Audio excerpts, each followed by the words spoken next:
Алматы облысына жасаған сапарымызда Қазақстанның ең биік нүктесі саналатын Хан Тәңірінің өзінде болмасақ та, айналасын алаңсыз аралаған едік. Енді міне кең байтақ даланы көкте өтіп, батыс өңірге, онда да ең төменгі нүктеге келіп қалдық. Бұл Қарақия ойсан, кез келген мектеп оқушысы білетін жер. Теңіз деңгейінен 132 метр тереңдікте жатыр. Айтпақшы, бұл тереңдік дүние жүзінде 5-ші орында тұр. Ойыстың ұзындығы 50 шақырымға жуық. Географиялық орны Каспий маңы ойпатының үстіртке ұласар тұсы. Маңғыстау облысының территориясы. Ақтау қаласынан 40 шақырым қашықтықта. Жердің төмендігі жер қыртысының жұқалығын білдірсе керек. Әрі бұл маңның кезінде теңіз астында болуы Бор, Юра дәуіріндегі шөгінділердің мұнайға айналуына ықпал еткен. Қарақия қасындағы Жетібай жерінде қара алтынның әлеміне азырақ аял жасадық. Мұнай деген жарықтыққа қара алтын деген аттың өзін азырқанса жарасады. Өйткені оны өңдеу арқылы 2000-ға жуық тұрмысқа қажетті заттарды алуға болады. Жалпы шикі мұнайдың құрамында 50-ге жуық элемент бар. Және де бүгінгі күні адамзат тұтынатын қуат көзінің 48%, яғни жартысы осы мұнайға тиесілі.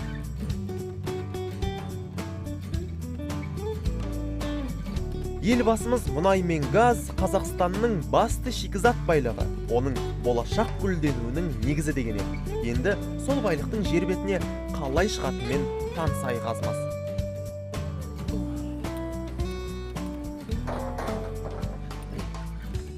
Кесіңіздеші. Мастерларыңыз қайда? Мастерларыңыз?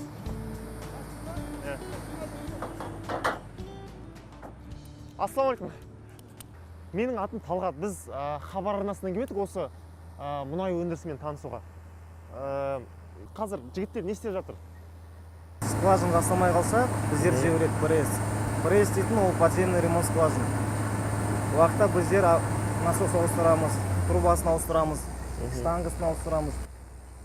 Ал мысалы бұндай насостар тәулігіне немесе айына, аптасына қанша мұнай соруға мүмкіндік береді? Әр түрлі ол 1 тонна сорады, 20 тонна, 50 тонна, әр скважинге байланысты. Мысалы, мына скважина қанша соралады? Мына скважин 20 тонна сорады. Тәулігіне ма? Иә, тәулігіне. Жақсы, рахмет онда. Жөндеу бригадасының мастері Мақсаттың айтуынша, осы Жетібайдың өзінде 3200 ұңғы бар. Жалпы мұнай екі әдіспен алынады екен. Біріншісі фонтан, яғни жерді бұрғылағанда мұнай атқылайды. Қысым азайған соң екінші әдіске, яғни ұңғылармен соруға көшеді.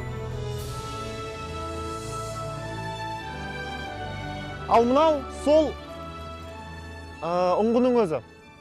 Осындай әдіс арқылы тереңдігі 1800-2000 метрге дейін баратын мұнайды өндіреді. Және де арнайы қазандықтарға жинайды. Бірақ кейбір кездері жер астынан шыққан мұнай сыртқа да төгіліп жатады. Мысалы, біздің алдымызда қатып қалған мұнайды көріп тұрмыз. Бірақ негізінен мұнай сұйық күйінде келеді. Құрамындағы парафинге байланысты және де температураның ыстық суық болуына байланысты осындай қата бастайды. Мысалы, біздің ұстап отырған мұнайымыз қазір сәл-пәл қатып қалыпты. Дәмін көрмей қойық, бірақ иісі бір түрлі. Мұнай құбырдан тамшылап тұр. Демек, Мақсат бастаған бригада енді осыны жөндеуге келетін шығар. Ал төгілген мұнайды экология бөлімі мына жерге әкеледі. Ерітіп, жерге төгілгенде араласып кеткен құм мен тасынан ажыратып, ортақ қазанға жібереді. Мұнайдың машақаты аз емес, 40-50% су болады, 25%-ын парафин құрайды. Парафин көбейген сайын қатқыш келеді. Алынған жеріне қарай, тереңдігіне қарай қасиеті өзгеріп тұрады. Оларды тасымалдау үшін, өткізу үшін түрлі температурада ұстап, түрлі ерітінділер араластырып отыру керек. Оның бәрі зертханада анықталады.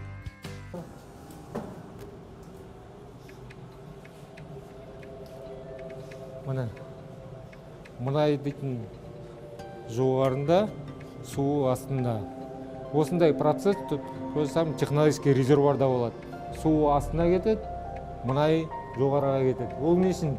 Судың тығыздығы дейтін 1000 килограмм, например, на метр куб. мұнайдікі 820. Мынау жеңіл ғой мұнай.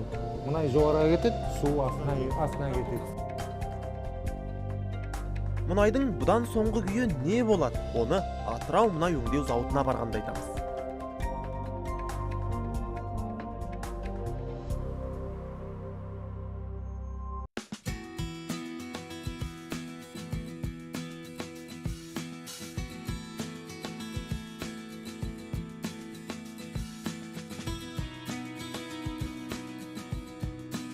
Маңғыстау ауданында Жетібайға жақын жерде Оңды деп аталатын Оңды бір ауыл бар. Мұнда 1939 жылы белгілі жазушы, қоғам қайраткері Әбіш Кекілбаев дүниеге келген. Оңдының орта мектебінде білім алған, яғни мына мектепте.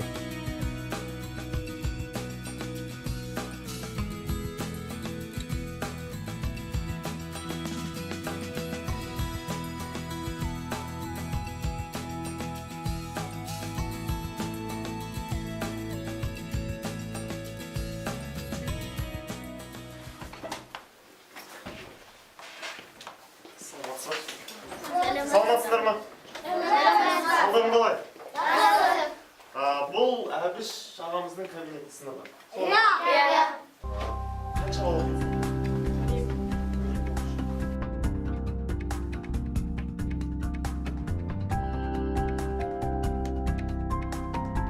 Тақырға асып иірдім, қомақтан болдым қозыны, күн жеп қойған киімнің иыққа кеткен тозығы. Жақсы онда, балалар сау болыңдар.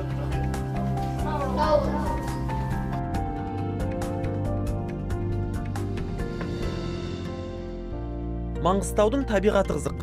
Үстірттің құмдауыт, бұйра жоталары, аласа келген таулары өзінше сұлу, өзінше асқақ. Бір заманда суға жаған, кейін жел қашаған қара даладан не бір өрнек көресіз, не бір әуез естисіз. Құдды көне дәуірлердің тілінде сөйлейтін, жазатын секілді. Міне, Шерғала алыстан қарағанда төңкерілген кесеге немесе киіз үйге ұқсайтын ерекше бітімді тау түзілісі. Атауының мағынасы арыстан қала дегенді білдіреді.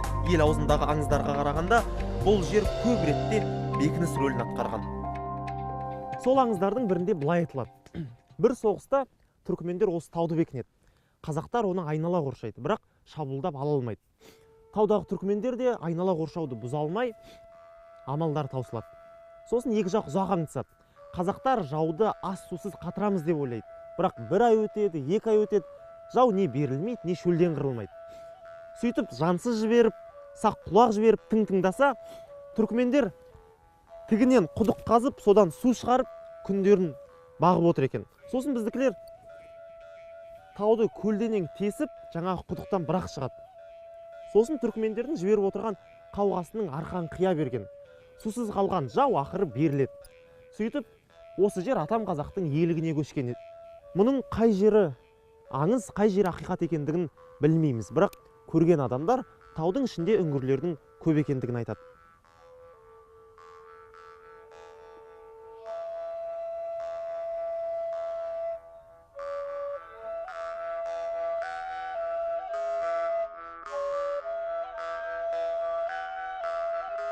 Жақын сияқты көрінгенмен, тау бізден әлі де едәуір қашықтықта.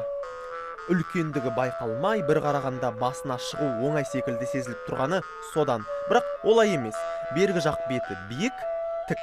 Көтерілетіндер арғы беттен айналып келеді. Бізге ол жаққа бару үшін бүгінгі күн жете қоймас.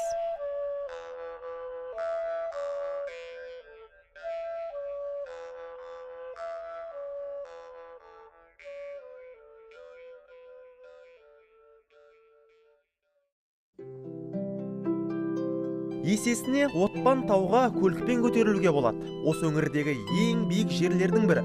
Жаугершілік заманда осы тауға от жағу арқылы белгі беріп, жауынгер жиған дейді. Сол үшін Отпан тауы аталса керек.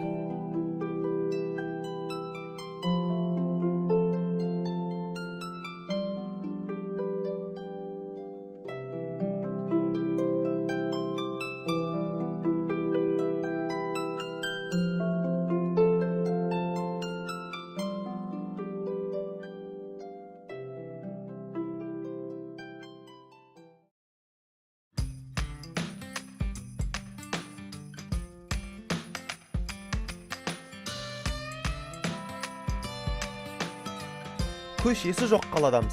Көшесі барау, көшелердің аты жоқ. Мұнда мекенжай ықшам ауданның және үйдің нөмірімен айтылады. 31 ықшам аудан бар. Такси кез келген нүктеге 200 теңгеге апарады. Соған қарап, қаланың аса үлкен емес екенін топшылауға болады. Халық саны 173 мың.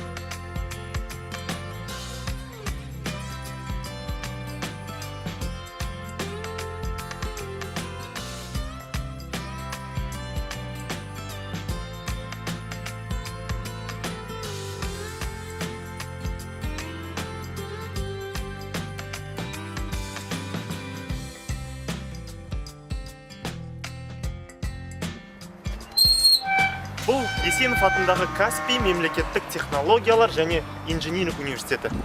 Жас шамама қарады ма, жол нұсқаушылар маған Шахмардан Есенов атындағы Ақтау мемлекеттік технологиялар және инжиниринг университетіне кіріп шығуға кеңес берді.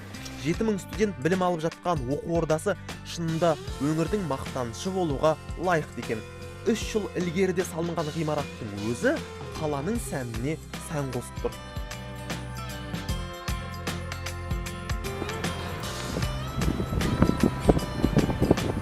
Өйткені бүгінгі күніміз жексенбіге түсіп тұр. Студенттер мен мұғалімдер күн оқуда. Көшеде де кісі қара сонша байқалмайды, көлікте көп емес. Есесіне елдің бәрі жағалауда жүр. Бұрындары бұл жер кәдімгі жайдақ жаға болатын. Жаңа әкім келіп жарты жыл бұрын осындай демалыс орнын салып берді дейді тұрғындар. Өздеріңіз көріп тұрғандай серуен жолдары, балалар алаңқайлары мен орындықтары бар. Әдемі және демалысқа ыңғайлы жер.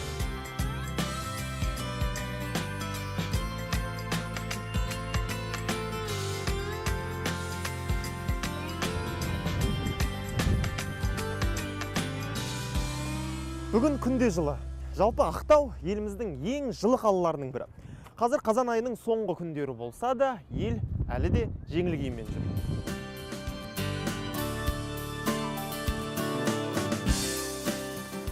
Қаңтардың өзінде қаладағы орташа температура -4 градус, ал шілдеде +30. Қыста қар да аз мөлшерде түседі.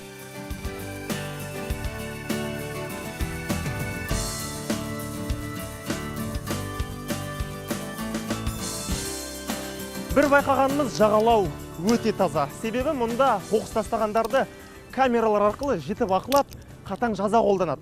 Оның үстіне әуесқой баскетболшылар алыстан қоқыс тастамау үшін мынандай қалқандар қойып қойған. Сосын мұнда отырып теңізге сағаттап қарауыңызға болады. Ассалаумағалейкум.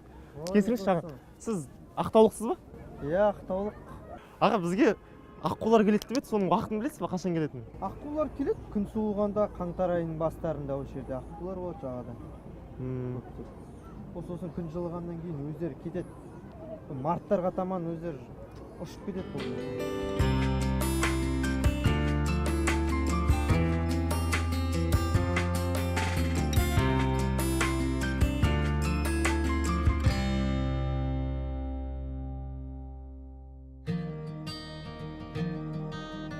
Маңғыстаудағы 3-ші күн. Ақтаудан солтүстік батысқа қарай 130 шақырым жол жүріп, Түпқараған ауданына келдік. Орталығы Форт Шевченко қаласы.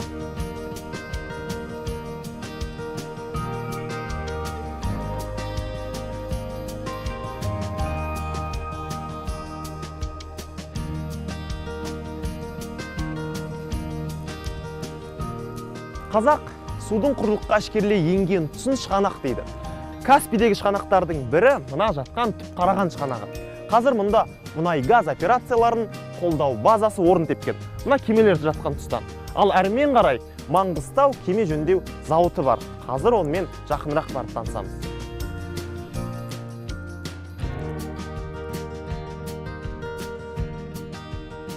База басшысының міндетін атқарушы Байбол Күзембаев біз үшін беймәлімдеу бұл серіктестіктің жұмысымен таныстырды.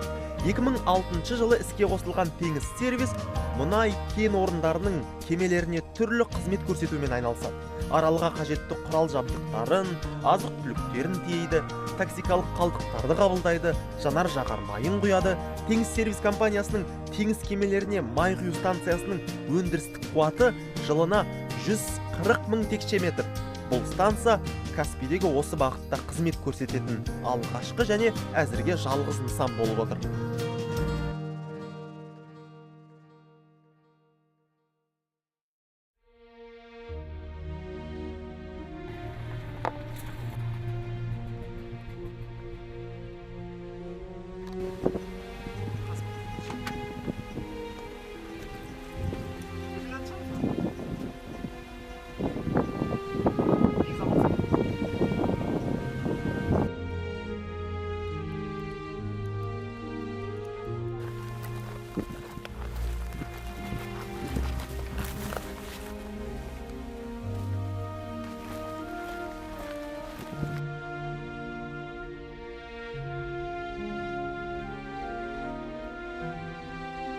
Шығанақтан терістікке қарай 35 шақырым жерде тағы бір табиғи туынды бар. Тамшалы деп аталады. Бұл бір терең сайдың күрт тұйықталған тұсы. Жазық даладағы ұзынша, сопақша келген қазан шұңқырға ұқсайды.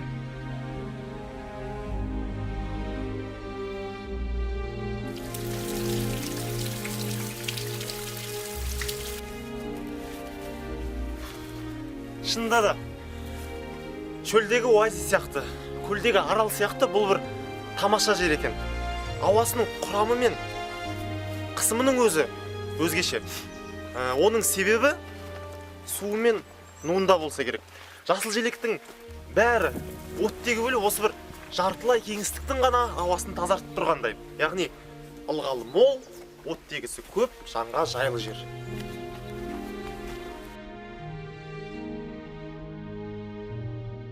Бұл жердің аты Тамшалы.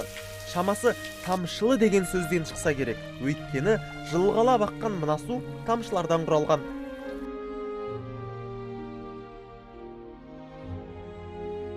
Ал жартылай жабық дейтініміз үш жағы тік жарғабақ. Құдды шатыры жоқ ғимарат дерсің. Ал ең кереметі мынау. Күндіз түні толастамайтын тамшылар. Бейне бір жаңбыр жауып тұрғандай. Суының құрамында да бір тұздың дәмі бар сияқты, бірақ оны ішуге бола ма, болмай ма, нақты айта алмаймыз.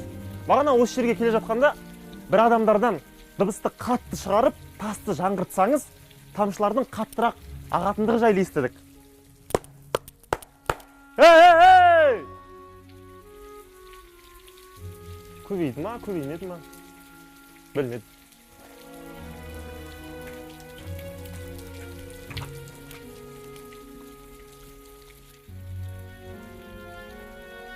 Тамшылар ақылға сыйымсыз тылсым нәрсе емес. Кез келген жердің қыртысында су қоры бар екені белгілі. Әдетте құдық қазып, оны үстінен шығарамыз. Ал мынау бейне жанынан үңгіп қазылған табиғи құдық тәрізді.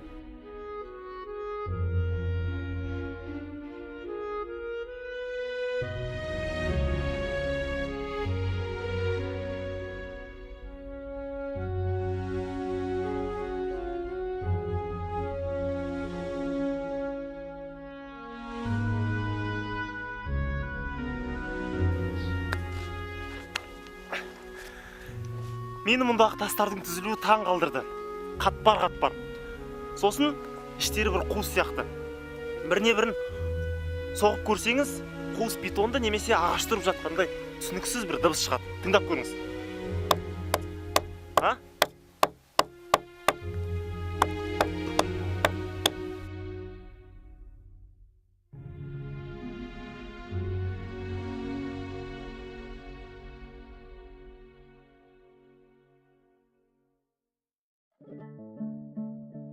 Тағы да солтүстіктеп жүре түссек, Маңғыстау облысының шекарасынан шығамыз.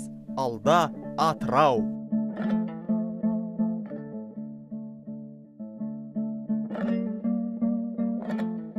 Тарихтың тегершігін тұп-тура 500 жылға кейінге шегерсек, біз қазір Астанада жүрер едік. Қазақ хандығының астанасында. Тарихи деректер 1513 жылы Қасым ханның Сарайшық қаласын Астана етіп жариялағандығын айтады.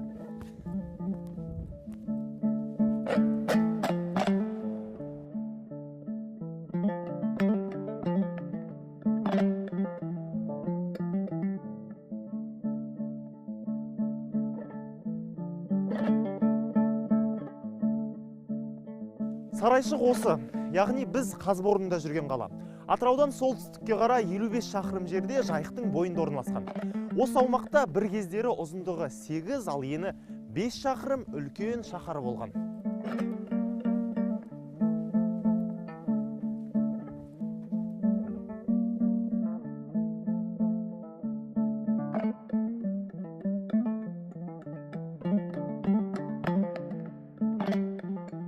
Іргесі 13 ғасырда қаланыпты. Ұлы Жібек жолының бойында тұр. Ағылшын саяхатшысы Дженкинсеннің жазбаларында қалаға айына 700 керуен келетін айтылады. Сарайшықты 1583 жылы Иван Грозный әскері жермен жексен етті. Кейінгі ғасырларда қаланы айнала аққан Жайықтың арнасы өзгеріп, тарихи ескерткіштің көп бөлігі су астында қалыпты. 1999 жылы жүргізілген қазба кезінде табылған 45 пәтерлі 2 қабатты қонақ үй монша қаланың өркениетін айшықтайды.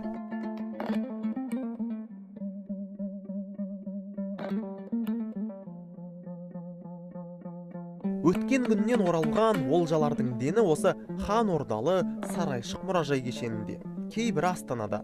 Мысалы, бұған адамның көз жасы құйылмасын деген жазуы бар. Қыш құмыра, у салса түс өзгеретін кесе, құм астынан шыққан құнды жәдігерлер.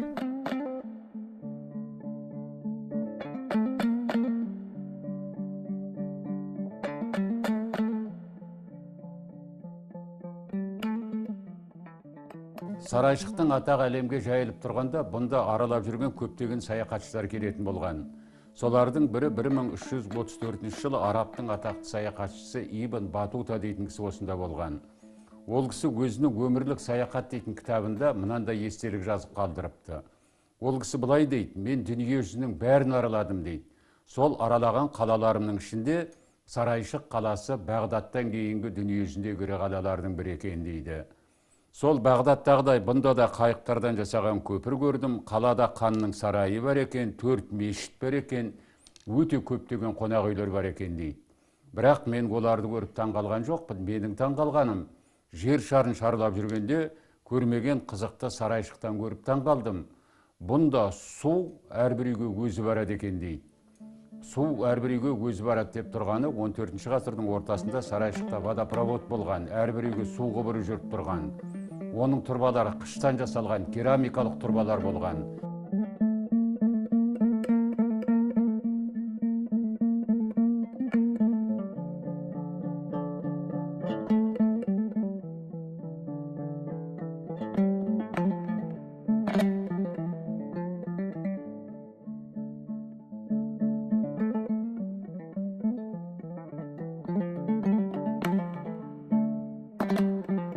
Басқаны былай қойғанда, суын қауғамен емес, құбырмен тасығанынан ақ қалаларымыздың қандай өркениетте өмір сүргенін шамалауға болады.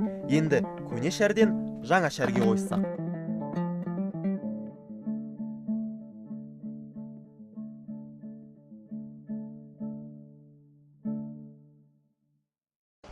Құбыр дегеннен шығады. Біздің өмірімізде құбырлардың маңызы ерекше екенін жайшылықта байқай бермейміз.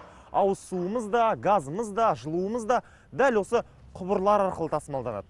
Дегенмен де олардың ескіруі, істен шығуы жиі кездесетін жағдай. Индустриалды инновациялық даму бағдарламасына сәйкес жұмыс істеп жатқан Атырау полиэтилен құбырлар зауыты шыдамдылығы жарты ғасырға, яғни 50 жылдық кепілдігі бар өнім шығарып жатыр. Құрылғанына 10 жыл толған зауыт барлық салаға жарамды полиэтилен, жалпақ тілмен айтқанда пластмасс құбырлар жасайды. Бұл өнімдердің бетон және темір турбалардан артықшылығын санап тауысу қиын. Берік, икемді, жеңіл, тотықпай, жылу өткізгіштігі төмен, ыстық пен суыққа төзімді, экологияға кері әсері жоқ, қала берді көрер көзге де жағымды. Жыл сайын құбыр ауыстыратын ағайынның 50 жыл алаңсыз жүруіне жол ашады. Ал тасымалданатын сұйықтық жоғары температурада болмаса 100 жылға шыдас береді. Диаметрі 12 мм мен 1,5 метрдің аралығында. Мұнда жыл сайын 15 000 тонна полиэтилен, 2 000 тонна металлопластикті құбыр шығарылады. Соңғысы 40 градус суық пен 110 градус ыстыққа төтеп беретін жаңа түр.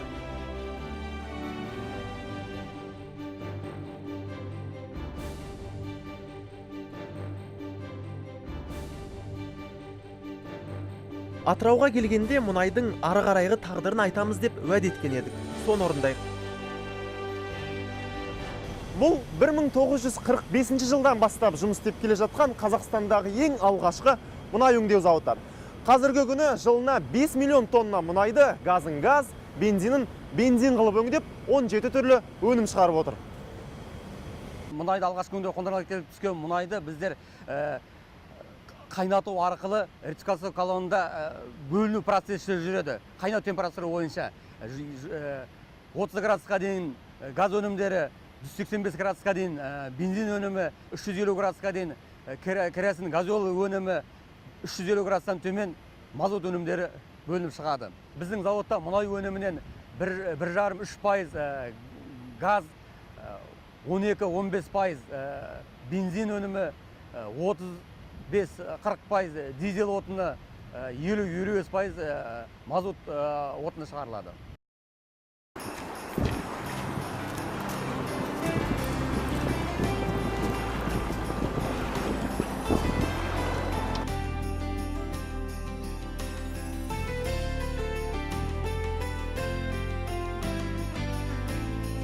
Атырауда Жайық Каспий облысаралық балық шаруашылығы инспекциясы аталатын мекеме бар.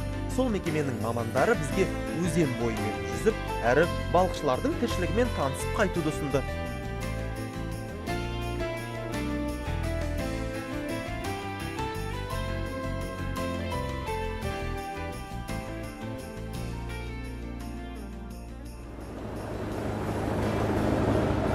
Шіркін ақ жайық, ару ақ жайық, аңыз ақ жайық, абыз ақ жайық. Көз алдымызға Төлеген мен Жібектің ақ сезімін әкелетін ақ жайық. Асан қайғыдан бастап, жыраулардың жырына, серілердің сазына арқау болған ақ жайық.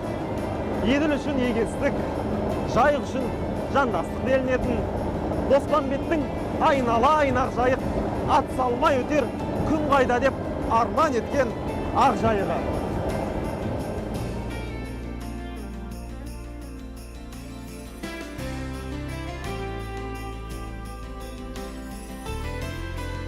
Ертеден Еділ мен Жайық екі өзен еді.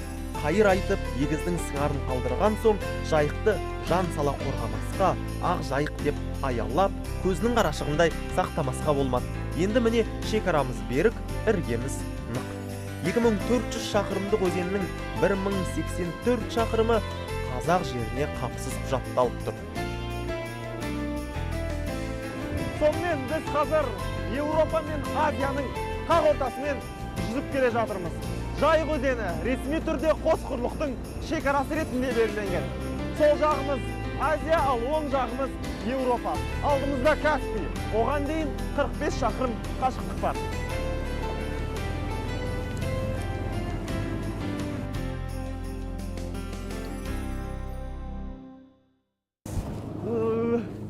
Қатып қалды ма? Сіздер тоңған жоқсыздар ма?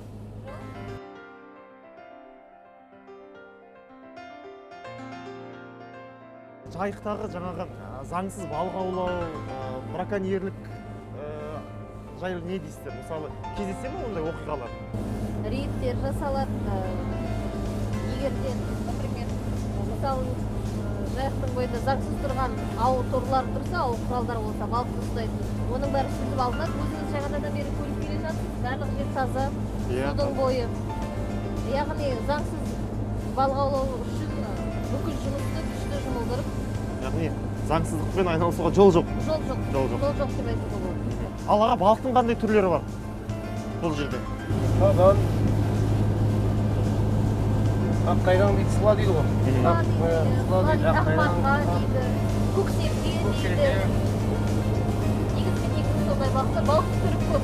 Жаңағы белгіленген межеге аз уақыт қалды ма? Қанша қалды? Бір сағаттай бар. Жақсы, сонда рахмет. Маған қайдауға болмайды ғой, бола ма? Болмайды. Жақсы, күтейік онда.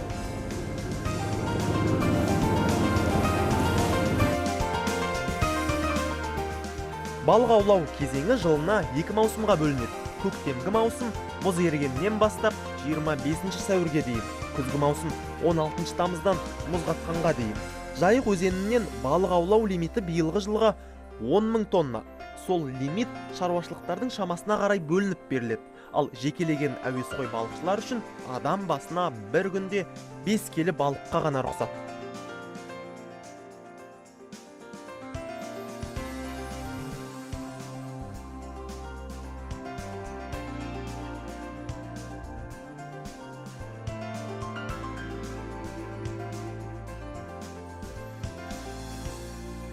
Өзімді бір керемет жағдайға куә болатындай сезініп тұрмын. Жаңа айтқан 45 шақырымды 1,5 сағатта жүріп өттік. Енді міне байырғы Қазар көлі, қазіргі Қарт Каспий қарсы алдымызда. Яғни жайықтың теңізге құяр сағасына келіп қалдық. Теңіз дегенді көріп жүрген адам көп қой, бірақ өзен арқылы оған келіп кіру шынында да екінің біріне бұйырмаған сәт шығар.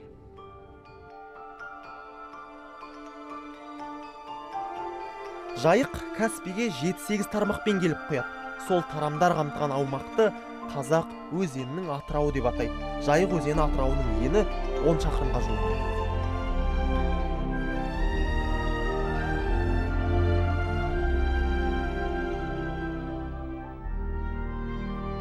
Міне Каспий жер шарындағы ең үлкен тұйық көл. Көлеміне қарап теңіз аталған. Ең терең нүктесі 1025 метр. Жағалауының жалпы ұзындығы 7000 шақырым. Соның 29%-ы 2400 шақырымы, яғни ең көп бөлігі Қазақстанның үлесінде, қалған 70%-ды 4 мемлекет бөліседі. Енді жайықтың атырауынан Атырау қаласына қарай кері қайту керек. Ары қарай құрлықпен осы өзеннің ортағысына қарай жылжимыз.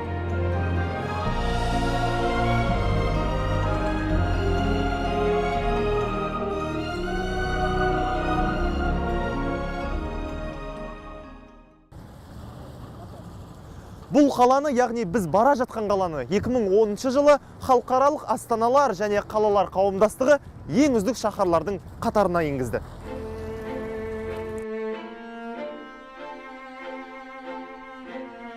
Қала толығымен Еуропа контингентінде. Содан ба, әлде 21 ғасырға тән көне ғимараттар көптеп сақталғасын ба, кей көшелері Шығыс Еуропаның қалаларында жүргенде әсер береді. Тарихшылар осы маңда ежелден ақ қала болғанын айтып жүр. Ал дәл осы Оралдың іргесі қаланғанына 2013 жылы тұп-тура 400 жыл толады.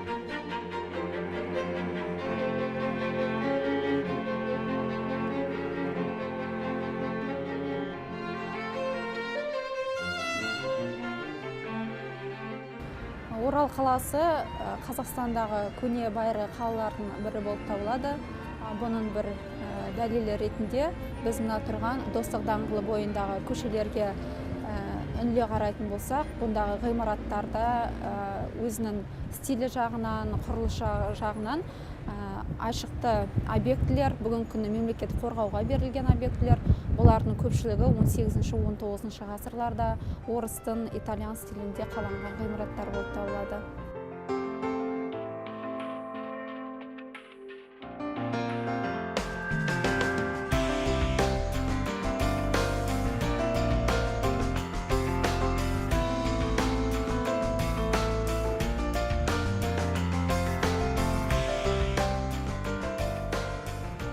Ендігі нысанымыз Орал газ турбиналы электр станциясы. Мұнда электр станциясы бүтін Қазақстанда екеу-ақ. Бірі Қызылордада, енді бірі осы Оралда. Облыстағы электр қажеттілігінің 24%-ын қамдап отырған бұл станция электр қуаты мен жылу қуатын қатар өндіреді.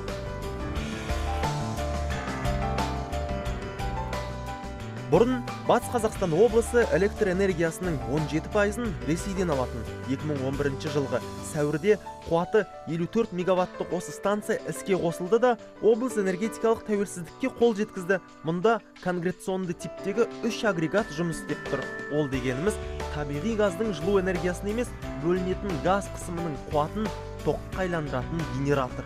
Ол 400 текше метр газдың жануынан 1 мегаватт тоқ өндіреді. Енді станцияның инновациялық табысы неде дегенге келейік. Процесс кезінде тоқпен бірге жылу бөлінеді. Бұл жылу арнайы қазандықтағы суды ысытуға жұмсалады. Ыстық су жылу құбырлары арқылы қалаға беріледі, яғни электр станциясы бір мезетте жылу жүйесінің де жүгін арқалай алады.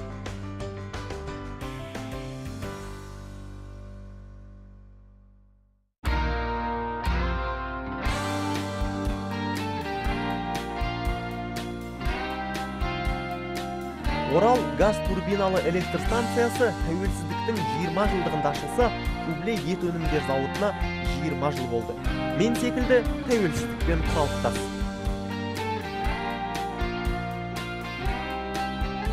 Қалбыр дайындайтын цехтың тірлігімен танысып көрдік. Ол үшін әуелі қалайының 2 бетін лақтап алады екен.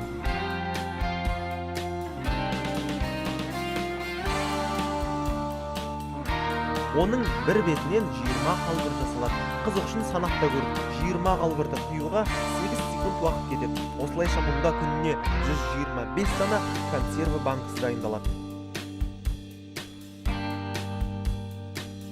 Бұл көкөніс қоймасы. Былайша айтқанда 400 тонна азық-түлік сиятын тоңазытқыш. Ішіндегі температура -1 мен +1-дің аралығы.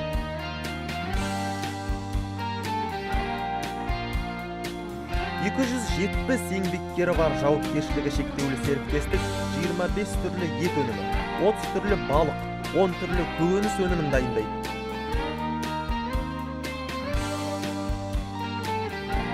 Консервілер Қазақстанның барлық қалаларына, сондай-ақ Қырғызстан, Өзбекстан, Түркменстан, Тәжікстан және Ресейдің оңтүстік аудандарында сұранысқа ие.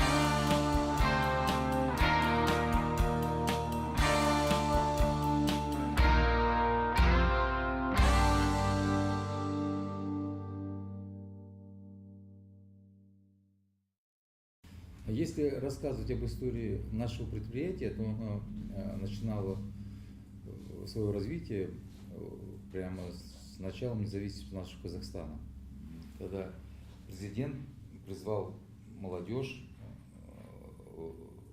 идти, влаживать, делать свой вклад в развитие страны в плане развития производства. Говорил развивать перерабатывающие отрасли. Я был молодой, как вы, в то время практически, и воспринял этот призыв. И вот начал это дело, развитие производства. Я думал, я сам экономист сельского хозяйства, в то время меня интересовала продукция, потому что был дефицит продукции в Казахстане. И занялся производством продуктов питания. Отрасль я выбрал консервную, так как это продукция длительного срока хранения, достаточно. И для Казахстана с большими территориями это удобно. И в виде потребления, перемещения, перевозки. И занялся производством консервной продукции. Вот прошло уже 20 лет. Вот я подвожу итоги этого предприятия. И хочу сказать, что сделал правильный выбор. Благодаря, конечно, поддержке правительства, правильным напутствием нашего лидера, президента. Предприятие стало крепко на ноги.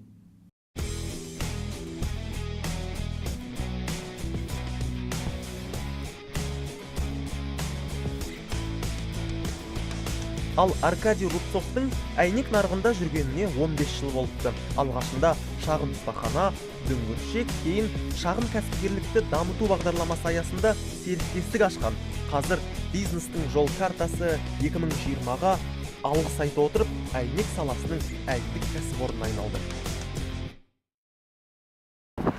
Біздің ендігі уақытымыз Шыңғысхан ұрпақтары құрған, билеген Қазақстандағы, тіпті әлемдегі соңғы мемлекеттік құрылым, яғни оның әкімшілік орталығы Хан сарайы. Оған бару үшін Оралдан оңтүстік батысқа қарай шамамен 600 шақырымдай жол жүруіміз керек.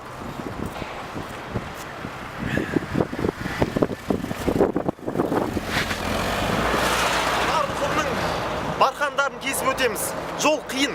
Сондықтан да оған шамамен 10 сағаттай жол жүруіміз керек. Сол себепті оған анау машина жарамайды. Саламатсыз ба? Хан ордасына айналып кетесіз ба?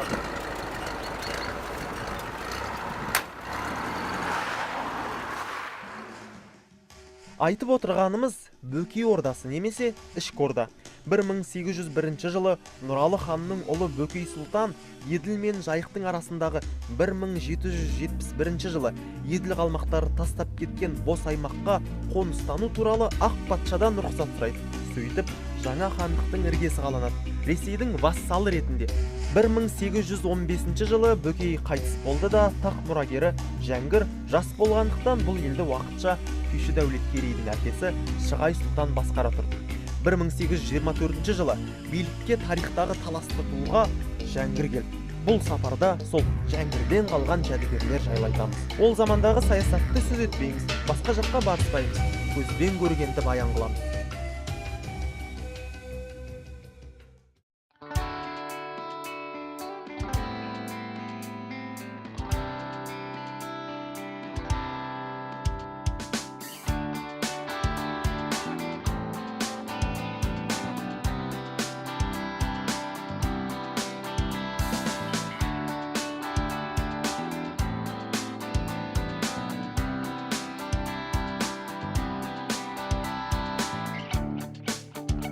Нарынның құмына Ресейдің резеңкесі шыдай бермеді. Кім біліпті, бір замандарда Исатай Махамбеттер де осы жолмен жүріп, осы маңда ат шалдырып тыныққан болар.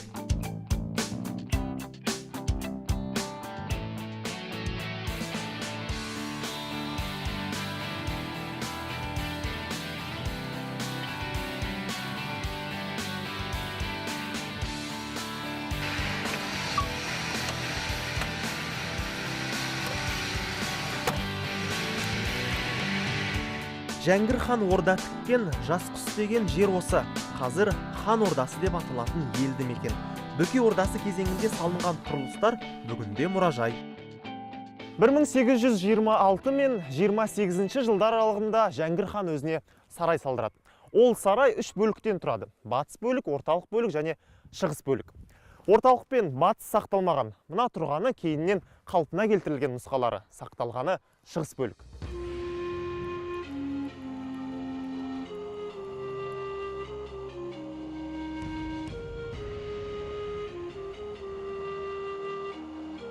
Батыс, яғни сол жақ қанатта ас үй, монша және қызметшілер тұрақ орналасса, ортада ханның отбасы тұрған. Тағы айтамыз, бұл екі бөлік мұрағаттағы сызбаларға қарап кейіннен салынған.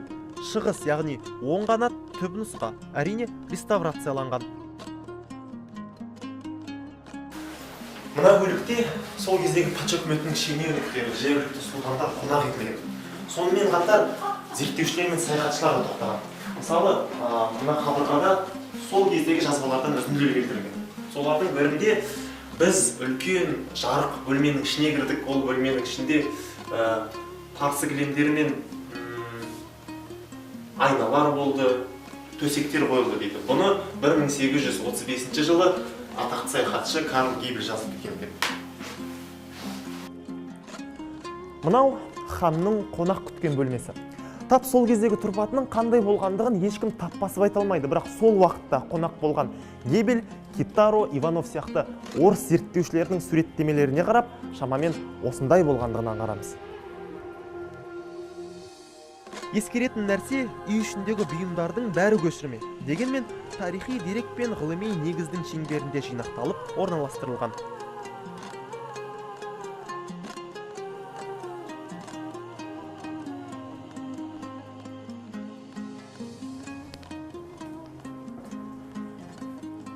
Бір 1828 жылы хан Жәңгір өз үйінің бір бөлмесінен, яғни осы бөлмеден қару-жарақ палатасын аштырады. Онда әулеттік династиялық құнды заттар, ат әбзелдері мен қару-жарақ түрлері сақталады.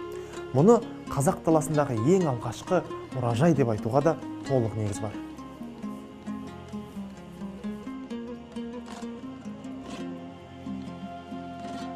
Бір 1835 жылы Жәңгір хан өз үйінің ауласынан мына мешіт салдырады. Мешіттің көлемі мен көрінісі тура осындай болған, бірақ бұл да кейіннен қалпына келтірілген нұсқасы. Осы тұста зерттеуші Алексовтың сөздері еске келеді. Онда былай делінеді: хан 5 уақыт намазын қаза қылдырмаған. Жұма сайын сұлтандармен бірге мешітке барған және Рамазан айындағы ораза кезінде таң атқанша осы мешітте болған. Мұражайдағы деректер бойынша 1939 жылы осында тұңғыш дәріхана, 1940 жылы ветеринарлық бөлім ашылған. Ал 41 жылы Орда мен Черный Яр қаласының арасына пошта телеграф байланыс орнаған. 1944 жылы Ресей жоғары оқу орындарынан вакансиялық орындар алып, жастар оқуға жіберіле бастады. Әрине, мұның бәрі қаржы, ал қаржы салықтан келеді. Ханға қатысты қайшылықты көзқарастың қалыптасуының бір түрткісі осында жатса керек.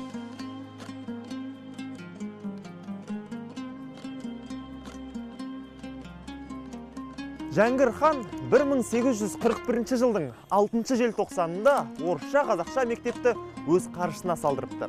Мектеп ғимараты міне мына тұста болған, бірақ сақталмаған. Алғашқы жылы мектепте 25 оқушы оқыпты. Онда діни оқумен қатар география, арифметика, орыс тілі пәндері жүргізілді.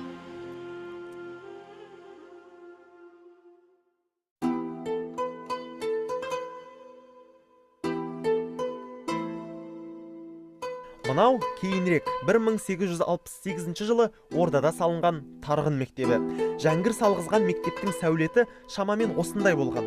Этнограф Мұхамед Салық Бабажанов, ақын Шәңгерей Бөкеев сол алғашқы мектептің алғашқы оқушылары. 1832 жылдан бастап мына көшеде жәрмеңке ұйымдастырылып тұрған. 1851 жылы ол жәрмеңкедегі ақша айналымы 1,5 миллион күміс ақшаға жетті. Хан ордасынан 1-2 шақырым ұзасаңыз, құмның үстіндегі қалың тоғайға тап боласыз. Шынында да таң қаларлық. Оңтүстігінде Нарынғұмның бархандары, ал мұнда қайың, қарағай. Парадокс. 50.000 гектар аумаққа Жәңгір хан осы ағаштарды еккізген. Елді мекенді құм көшкіннен қорғау үшін. Жәңгір ханның қатал адам болғаны сірә рас шығар. Ағаш кескен адам ұсталса, әр тал үшін 25 түре соққызып отырды деген деректер бар. 1945 жылы Жәңгір хан қайтыс болды. Сонымен Ішкі Ордадағы хандық билік тоқтап, уақытша кеңес құрылды.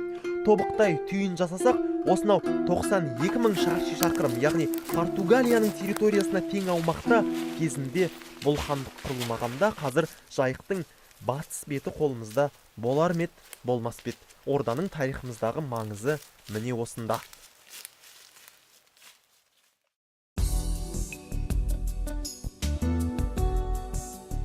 Қазақстанның өндірістік өзегінің бірі Ақтөбе. Хром рудасының қоры жөнінен әлемде бірінші орын алатын аймақ. Өйткені қазақстандық хромның 100% осы хромтауда, ал никельдің 55, титанның 40%. Ал біз Атырауда өдеткендей мұнда алдымен ілеспе газдың жырын жырлаймыз. Мұнай ерекше кен дегенді айттық. Бірақ мұнайдың зардабы да аз емес. Егерде арнайы талаптарды сақтамаса әрине. Мысалы, мұнаймен бірге шығатын ілеспе газды ауаға жайып жіберсе, ол табиғатқа орасан зардап әкелуі мүмкін. Салыстыру үшін айтайық. Ондағы H2S пен, яғни күкірт сутекпен адам тыныс алса, өз өмірімен қош айтысуы мүмкін. Ал ондағы ілеспе газды жағып жіберсек, күкірт тотықтары ауаны ластауы мүмкін. Сондықтан да оның ең тиімді әрі зиянсыз жолы ілеспе газды өңдеу.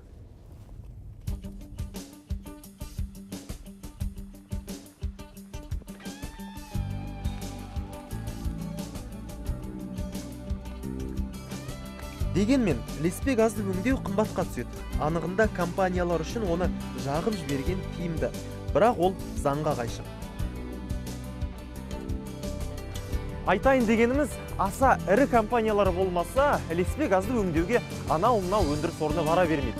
Себебі жаңа айттық, өндірушілер үшін ол онша тиімді емес. Есесіне экология үшін пайдалы және де табиғи газды тұтынатын халық үшін тиімді.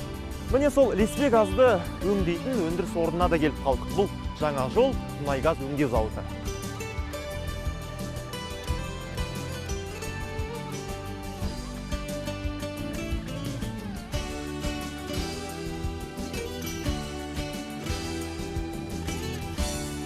Жердің астынан алынған мұнай ілеспе газбен бірге шығады. Сепаратордың ішіне кіріп, сұйық және газбы бөлінеді. бөлінген газ біздің мынау қондырғы тұр, компрессор, соған келеді.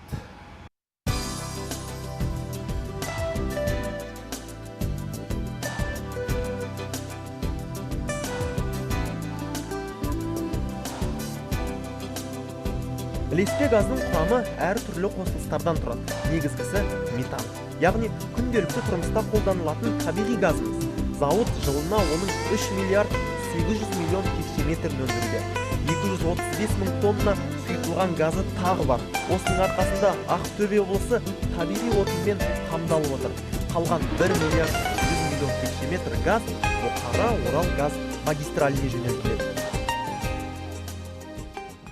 2007 жылы желтоқсан айында 11-ші осы заводтың іске қосылу рәсімі болып өтті. Көптеген жоспарлар іске асуда. Ол бірінші жоспарымыз бастапқы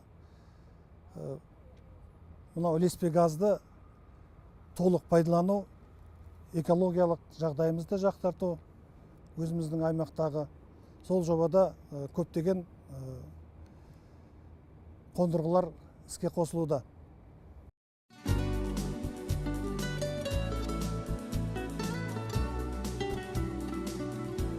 Халықты табиғи газбен қамдау зауыттың энергетикалық пайдасы.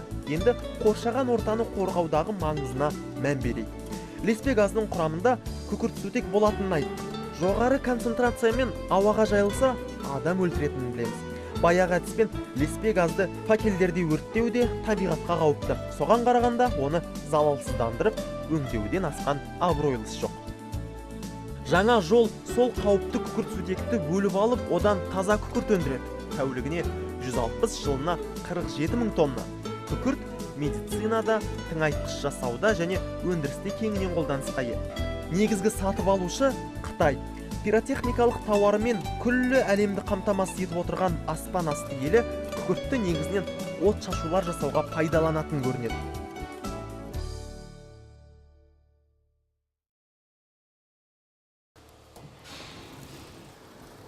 Тыныштық деген болмайды, ол жақтың суы тулағыш, ол жақтың гүлі солмайды, құстары мәңгі шулағыш деп келетін бір ән болушы еді.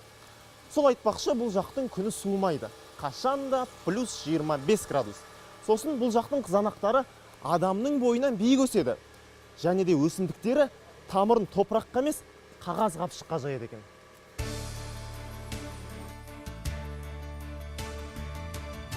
Бұл Ақтөбедегі аумағы 3 гектарлық Z Greenhouse жылыжай кешені. Аты ағылшынша, заты голландша. Қызанақты голландиялық гидропоника әдісімен өсіретін инновациялық жоба. Бір түсіндіріп береді ма? Адам бар ма? Голландиядан келген бір. Жарайды. Hello. Hello. How are you? Fine. My name is Talgat Almanov. What is your? My name is Fred. Oh, Fred. Nice.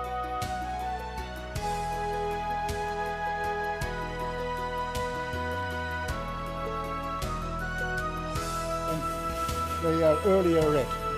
Yes. And this is the level what we need. Later they harvesting. We have every week a new. Бұл жылыжайдың ерекшелігі сол, егілген тұқым 3 айда жеміс береді. Және де қалған 9 айда тоқтаусыз өнім беріп тұрады. Сабақтар үздіксіз өсе береді, оны қысқартып орай береді. Сөйтіп, бұл сабақтардың ұзындығы 15 метрге дейін жетеді.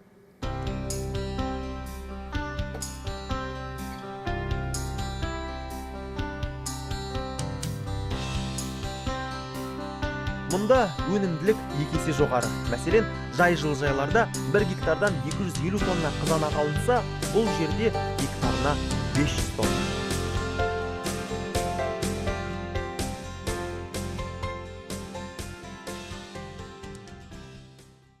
Голландиядан шмели алдық, сол опыление істеу үшін. Бірінші жыл біз 160 осындай үй алдық. Енді мына 12-ші жыл 240 үй алдық. Мынау деген феромонная ловушка для определения экономического порога вредоносности насекомых деген бар. Осын несімен біз санап білеміз, қандай вредителдер осы теплицада бар.